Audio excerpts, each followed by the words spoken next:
Shalom sahabat Mitra Rema.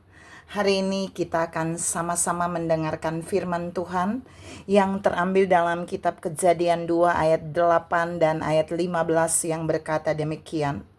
Selanjutnya Tuhan Allah membuat taman di Eden di sebelah timur, disitulah ditempatkannya manusia yang dibentuknya itu. Tuhan Allah mengambil manusia itu dan menempatkannya dalam Taman Eden untuk mengusahakan dan memelihara taman itu. Demikianlah firman Tuhan, dan firman ini akan sama-sama saudara dan saya renungkan di hari ini, yang saya beri judul Taman Eden. Saudara yang saya kasihi dalam Tuhan Yesus Kristus, peristiwa Tuhan menempatkan manusia di Taman Eden saat Dia menciptakan manusia. Ini mau memberikan kita gambaran bahwa di mana Allah menempatkan saudara dan saya, seharusnya di sana itu menjadi Taman Eden bagi kita. Saya ulangi, waktu Allah menempatkan Adam dan Hawa di Taman Eden, ini juga sedang berkata buat saudara dan saya, bahwa ketika Allah menempatkan saudara dan saya di mana saja, seharusnya itu bisa menjadi Taman Eden bagi kita. Kita mau lihat tentang Taman Eden di mana Allah menempatkan manusia di sana. Ada beberapa poin yang berhubungan dengan Taman Eden yang mau saya share buat saudara. Yang pertama,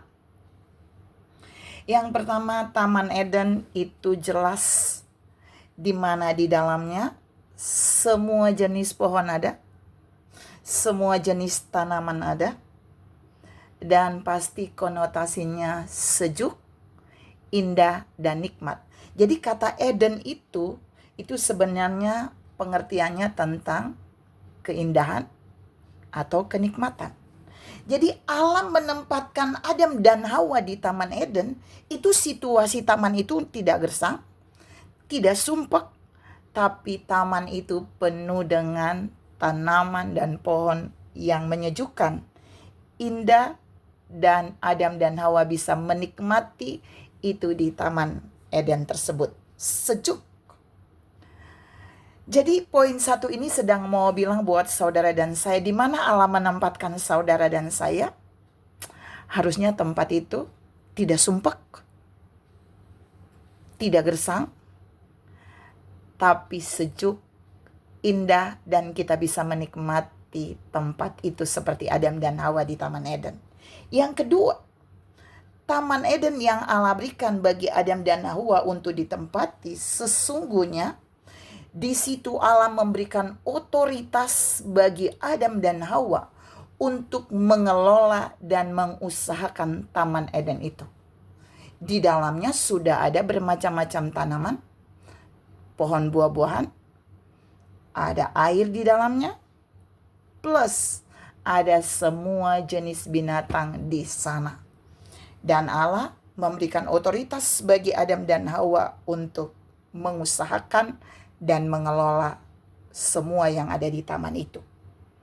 Hal ini juga Tuhan mau bilang buat saudara dan saya.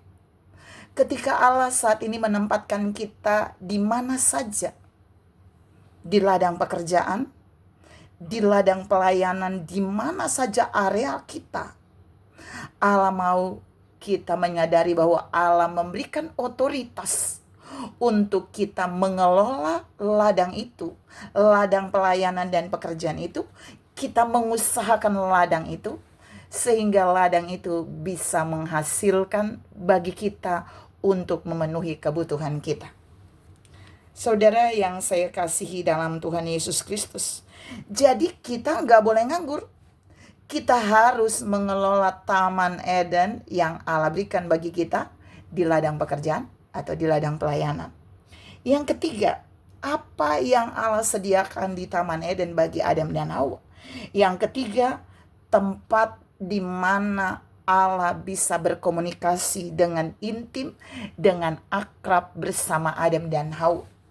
Jadi Tuhan mau bilang buat saudara dan saya di poin yang ketiga bahwa di mana saja saudara dan saya ditempatkan, di tempat tinggal kita, di tempat pelayanan kita, di tempat pekerjaan kita, Allah mau di sana saudara dan saya punya ruang, punya waktu untuk membangun komunikasi yang akrab dan intim dengan Tuhan.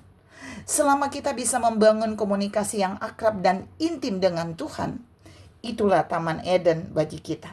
Itulah Taman Eden yang Allah sediakan bagi kita, sehingga di mana kita berada di sana Allah bisa membangun hubungan yang akrab dan yang intim dengan kita, seperti Dia membangun hubungan yang akrab dan intim dengan Adam dan Hawa di Taman Eden.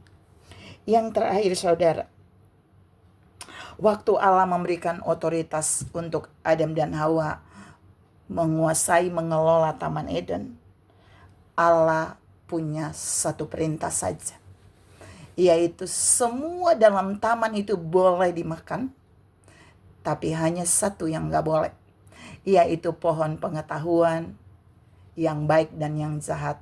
Tidak boleh Adam dan Hawa memakan. Artinya Tuhan mau bilang buat saudara dan saya bahwa ketika Allah menempatkan kita di Taman Eden pekerjaan kita, pelayanan, keluarga, pribadi kita diberikan otoritas untuk mengelola semua dan menikmati semuanya. Tapi kita harus memperhatikan, kita tidak boleh menyimpang dari firman Allah. Kita harus ikuti firman Allah. Hawa menyimpang dari perintah Tuhan. Hawa membuat Adam juga mengikuti penyimpangan yang dia lakukan, sehingga akhirnya mereka terusir dari Taman Eden. Di poin 4 ini Tuhan mau bilang buat saudara dan saya bahwa mari kelola taman itu dengan baik. Lakukan firman Tuhan dan tidak boleh menyimpang.